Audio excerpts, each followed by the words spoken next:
शिवाय नमस्तुभ्यं। इस भारत की भूमि पर, इस मृत्यु लोक में, पूरे विश्व में ऐसे कई घर हैं जिनके घर में गुजारा करने के भी आफत है। पहनने के कपड़े नहीं, किसी के यहां पर भोजन नहीं, किसी के यहां जमीन नहीं, किसी के यहां दुकान नहीं, कोई पूरी जिंदगी किराए के मकान में निकाल देता है। नहीं, मेरा एक निवेदन है, इस कथा को जितने छत्रपति संभाजी नगर के श्रोता भाई बहन श्रवण कर रहे हैं उनसे निवेदन करूंगा, आप हाथ का ठेला लगा रहे हो, सब्जी का ठेला लगा रहे हो, फल का ठेला लगा रहे हो, धक्के की जिंदगी जी रहे हो, दरवाजे पर बैठे हो, कहीं ना कहीं तुम दास्य भाव की जिंदगी जी रहे हो, तकलीफ में जिंदगी जी रहे हो, बहुत दुख की जिंदगी जी रहे हो, बहुत कष्ट की जिंदगी जी रहे हो, उनसे केवल निवेदन करूंगा 3 महीने 2 जगह पर जल चढ़ाना प्रारंभ कर दीजिए। केवल 3 महीने शंकर भगवान के शिवलिंग पर, दूसरा बेलपत्री के पेड़ के नीचे, 2 जगह पर जल चढ़ाना 3 महीने लगातार चालू कर दो। बाबा तुम्हारा हाथ पकड़कर तुम्हें उन्नति की सीढ़ी पर चढ़ा देगा। हमें कोई चमत्कार करना नहीं आता और ना हम कोई तंत्र विद्या या मंत्र विद्या जानते हैं, ना हमारे पास में बेल है, ना हमारे पास में भभूति है, हमारे पास में तो केवल शिव का नाम है। आप श्री शिवाय नमस्तुभ्यं बोलो, ओम नमः शिवाय बोलो, नमः शिवाय बोलो, चाहे महामृत्युंजय मंत्र बोलो, उसका स्मरण करते करते भगवान शंकर के शिवलिंग पर जल, और उसी पात्र में जो जल तुमने शंकर जी को चढ़ाया है उसमें से बचा हुआ थोड़ा सा जल बेलपत्री के पेड़ के नीचे चढ़ाना प्रारंभ कर दो। अलग से बेलपत्री के पेड़ के नीचे चढ़ाने के लिए अलग से लोटा भर के जल जरूरत नहीं पड़ेगी। जो तुमने शिव जी को जल चढ़ाया, जो तुमने देवादिदेव महादेव को जल चढ़ाया, बस उसी पात्र का जल शंकर जी को चढ़ाओ, उसमें से बचा हुआ थोड़ा सा जल बेलपत्री के वृक्ष के नीचे चढ़ाना प्रारंभ करना। कौन सा बेलपत्री का वृक्ष? जिसकी छाया आपके ऊपर आ रही हो। शिव महापुराण बड़ी सुंदर बात कहता है, ध्यान दीजिएगा। जिस बेलपत्री का पौधा तुम्हारे सिर का, और ये दोनों हाथ ऊपर कर लो, अपन खड़े हुए और खड़े होकर दोनों हाथ ऊपर करे, इतना बड़ा बेलपत्री का पौधा है, उस बेलपत्री के पौधे की पत्ती को कभी तोड़कर शंकर जी को नहीं चढ़ाना चाहिए। ध्यान रखना, कितना बड़ा पौधा। आप खड़े हो जाओ और खड़े होने के बाद आपका हाथ ऊंचा कर लेना, इतना बड़ा पौधा है, उस पौधे की पत्ती बेलपत्री को तोड़कर शंकर भगवान को कभी नहीं चढ़ाना। शंकर भगवान को उस बेलपत्री को, उस वृक्ष की पत्ती को तोड़ना चाहिए जो वृक्ष तुम्हारे हाथ से थोड़ा सा ऊंचा हो, जिसके लिए तुम्हें हाथ और ऊंचा करना पड़ रहा हो। जैसे एक बच्चा अपनी माँ की गोद में बैठने के लिए दोनों हाथों से उचकता है, आवाज लगाता है, उचकता है, आवाज लगाता है, हाथ ऊपर करता है, तो माँ उस बच्चे को गोदी में ले लेती है। उसी तरह उस बेलपत्री के वृक्ष की पत्ती तोड़ना चाहिए जिसने थोड़ी उन्नति कर ली हो, जो थोड़ा ऊंचा हो गया हो। तुम उसको पाने का प्रयास करो तो भगवान भी तुम्हें अपनी गोदी में ले ले। ऐसे वृक्ष की पत्ती तोड़। अब तुम छोटा सा पौधा, बिल्कुल जरा सा पौधा, उसी की पत्ती तोड़कर महादेव को चढ़ाओगे, ये श्रेष्ठता नहीं। यदि बेलपत्री का पेड़ आपके यहाँ है, और मान लो कई लोग बेलपत्री गमले में लगाते हैं या छत के ऊपर लगा देते हैं, बेलपत्री का वृक्ष जो होना चाहिए वो घर के ठीक पीछे के भाग में, पीछे के भाग। या बेलपत्री का वृक्ष अगर पीछे नहीं है तो आप अपने घर से जब बाहर निकलते हैं तो राइट हैंड की ओर बेलपत्री का वृक्ष होना चाहिए। आप जब घर से प्रवेश कर रहे हैं, बाहर की ओर निकल रहे हैं, वो सुख का अनुभव करें। यदि घर से निकलते समय बेलपत्री का पेड़ लेफ्ट में अगर आता है, आप जिस घर से निकल रहे हो लेफ्ट में अगर बेलपत्री का पेड़ आता है तो आप 1 रुपए कमाएंगे, 1.25 रुपए खर्च होगा, पैसा हाथ में टिकेगा नहीं। घर में 10 लोग भी कमा रहे हैं तो पैसा घर में दिखेगा नहीं, आएगा जरूर, सारे काम होंगे पर टिकेगा नहीं यदि लेफ्ट में। राइट भाग का बेलपत्री सुख का अनुभव। बेलपत्री का वृक्ष घर में लगाओ तो घर के पीछे के हिस्से में लगाना चाहिए, और ऐसी जगह नहीं लगाना कि जहां पर बेलपत्र में गंदा पानी जाए या कोई गंदी वस्तु उसके नीचे पड़े। 33 करोड़ देवी देवता बेलपत्री के पेड़ के नीचे सोमवार के दिन, कोई रविवार के दिन, कोई मंगलवार, कोई बुधवार, कोई गुरुवार, कोई शुक्रवार, कोई शनिवार के दिन बेलपत्री के नीचे आकर 33 करोड़ देवी देवता हो तब करते हैं, साधना करते हैं। बेलपत्री के पेड़ का बड़ा प्रमाण है। एक बेलपत्री ऐसी होती है जो कि शंकर पर अगर चढ़ी हुई है तो वापिस उतार कर धोकर फिर शिव को चढ़ा सकते।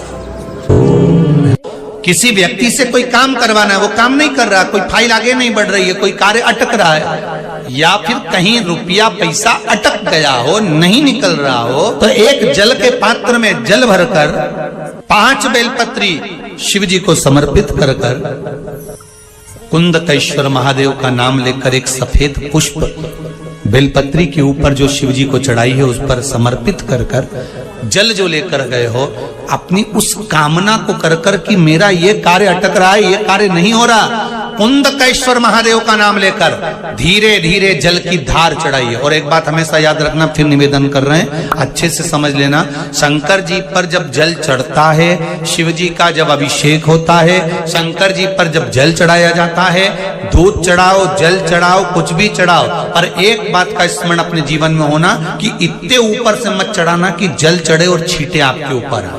बहुत ध्यान दीजिएगा। हाँ, तो यहाँ तक वर्णन करा गया है कि शंकर जी का जल चढ़ा हुआ जहां से बहकर जाता है ना, उसको लांगा तक नहीं जाता। यहाँ लांगते हैं क्या? नहीं ना, परिक्रमा भी करेंगे तो वहीं से लौट कर वापिस इधर जाएंगे। शिव जी का जहां से जल बहकर जा रहा हो, चढ़ा हुआ जल जहां से बहकर जा रहा हो, उसको लांगा तक नहीं जाता। और कई लोग बड़े बड़े आनंद में शंकर जी पे इतनी ऊपर से जल चढ़ाएंगे तो वो छींटे पूरे अपने ऊपर आना चाहिए, शरीर पर आना चाहिए। नहीं नहीं, उसका दोष है महाराज, उसका दोष है। आप भगवान को अगर जल चढ़ाओ, दूध चढ़ाओ, तो मान लो अगर जैसे एक सरल भाषा में समझ लो और अच्छे से, कि जैसे ये शिवलिंग है शंकर जी का, ये शिवलिंग है, और आप जल चढ़ा रहे हो तो इतनी ऊपर से छोड़ोगे तो पानी का छींटा तो अपने ऊपर आएगा, पर वही जल, वही दूध, वही सामग्री आप शिवलिंग से थोड़ी सी दूरी बनाकर अगर आप समर्पित करेंगे तो बाबा उसको स्वीकार भी करता है और आनंद की अनुभूति भी होती है, कार्य में सिद्धता भी आती है, कार्य में उसकी सिद्धता भी आती है। अब तुम तो ऊपर से छोड़ रहे हो जिससे वो पानी तुम्हारे ऊपर ही आए, तो वो एक अलग प्रसंग है, वो एक अलग विषय। बहुत ध्यान देना महाराज, भगवान को कभी भी कोई भी सामग्री, जैसे भगवान के मंदिर में अगर फूल चढ़ाने जा रहे हो, भगवान के मंदिर में अगर पुष्प समर्पित करने जा रहे हो, तो फूल का मुख अपनी ओर नहीं होना चाहिए। फूल का मुख कहां पर होना चाहिए? जम के बोलो जरा।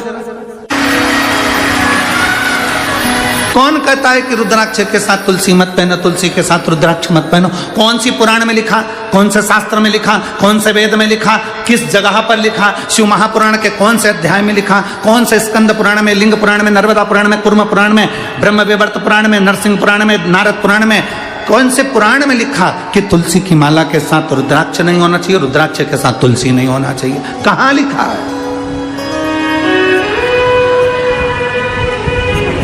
ये दुनिया के लोगों ने भ्रम पैदा कर दिया, दुनिया के लोगों ने भ्रम पैदा कर दिया। तुलसी के साथ रुद्राक्ष मत पहनना,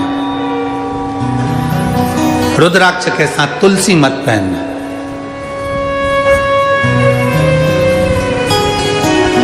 हम तो अंदर से लेकर बाहर तक रुद्राक्ष और तुलसी धारण करते हैं, चाहे जो उस रुद्राक्ष और तुलसी एक, वो कहते हैं ना कि भगवान को भोग लगाओ ना तो उसमें तुलसी का दल डालना जरूरी है। बिना तुलसी के भगवान भोग स्वीकार करते हैं क्या? जम के बोलो जरा। नहीं, जब बिना तुलसी के भगवान भोग स्वीकार नहीं करते तो तुम्हारे तन पर तुलसी की माला नहीं होगी मरते समय, तो तुम्हें स्वीकार करेगा? करेगा नहीं। और जब तुम्हारे गले में एक रुद्राक्ष पड़ा होगा, जब तुम्हारे गले में एक रुद्राक्ष की माला, रुद्राक्ष पड़ा होगा, तो बैकुंठ तुम जाओगे तो तुम्हें महादेव अपने नंदी पर बिठाकर अपने साथ लेकर बैकुंठ तक जाते हैं। केवल ऐसे ही पैदल चलकर बैकुंठ नहीं चले जाओगे, तुम्हें महादेव नंदी पर बिठाकर, नरसिंह भगत की कथा आती है लेकर गए, नामदेव जी की कथा आती है, औंडा नागनाथ में भगवान शंकर नामदेव जी के लिए प्रकट होकर उनके गले में रुद्राक्ष डालकर गए।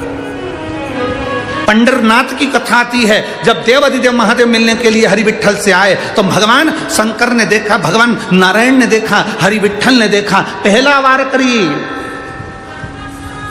पहला जिसने वारी करी वो पहला वार करी थे भगवान शंकर। जब दरवाजे पर आए तो शिव जी प्रसन्न, भगवान नारायण प्रसन्न थे, उन्होंने अपने गले की तुलसी की माला निकालकर स्वयं शंकर भगवान के गले में डाल दी।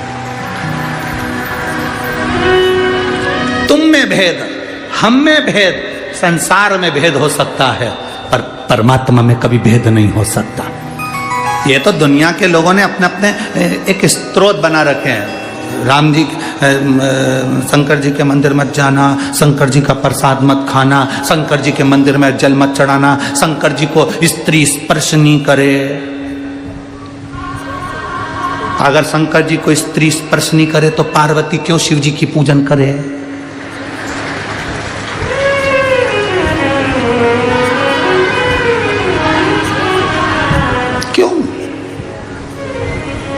अगर स्त्री स्पर्श नहीं करे तो बाबा घृष्णेश्वर की कथा कहती है, 12 ज्योतिर्लिंग में से एक ज्योतिर्लिंग घृष्णेश्वर ज्योतिर्लिंग।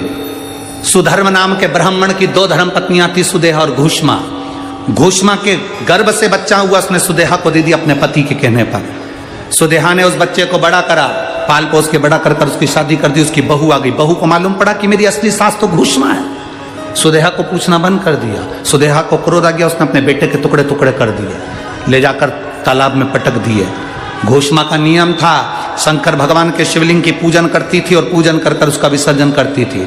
अगर स्त्री नारी शंकर के शिवलिंग का स्पर्श नहीं कर सकती तो फिर घोषमा ने कैसे शंकर जी की पूजन कर ली और स्पर्श कर कर पूजन कर कर विसर्जन करके आई। जो विसर्जन करा, शंकर जी से कहा मेरा बेटा बहुत दिन से नहीं देखा, बाबा कृपा करो। 15 दिन 8 दिन 20 दिन पहले मरा हुआ बेटा तैरता हुआ बाहर निकल कर आ गया, वो घृष्णेश्वर महादेव हो गए। वो घृष्णेश्वर महादेव हो गए। जरा विचार करिए, कौन कहता है कि नारी शिव जी का पूजन नहीं कर सकती? माता सीता ने शंकर भगवान का पूजन करा, माँ कौशल्या कैकेयी सुमित्रा शिव जी का पूजन करती हैं, माता यशोदा शंकर का पूजन करती हैं, यशोदा जी की माँ भगवान कृष्ण की नानी पाटला देवी शंकर जी का पूजन करती हैं, राजा जनक स्वयं शंकर जी का पूजन करते हैं सुनैना जी के साथ। शिव आराधना हमारे जीवन का एक आनंद है। सब बोलिए एक बार जमकर, श्री शिवाय नमस्तुभ्यम।